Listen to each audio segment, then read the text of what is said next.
Bismillahirrahmanirrahim. Əhl-i Sünnənin böyük alimlərindən olan Hafiz İbn Nueym və Əhməd İbn Abdullah. Tarixçilər, kitab oxuyanlar, mütaliə edən qardaş-bacılarımız, tələbələr bu alimləri tanıyırlar. İmam Hadi əleyhissalam barəsində 40 dənə hədis nəql ediblər. Həmin bu hədislər məşhur Kəşful Ümmə kitabında, eyni zamanda Füsulül Muhammed kitablarında və digər kitablarda qeyd olunub. İndi o 40 dənə hədisi deməyə vaxtımız çatmasa da, az olsa da, amma ən azı bir dənəsini, 2 dənəsini sizin üçün deyərik Allahın izni ilə. Məsəl üçün elə götürək hədis 37. Qeys ibn Cabir öz atasından, o da öz atasından, o da Allah Resulü Salavatullah'dan belə buyurur.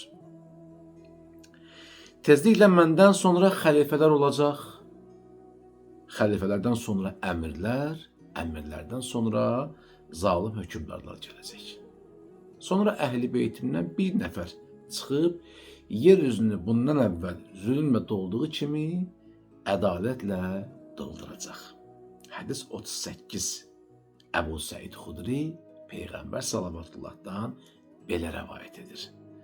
Arxasında Məryəm oğlu İsa əleyhissalamın namaz qılacağı şəxs bizdəndir.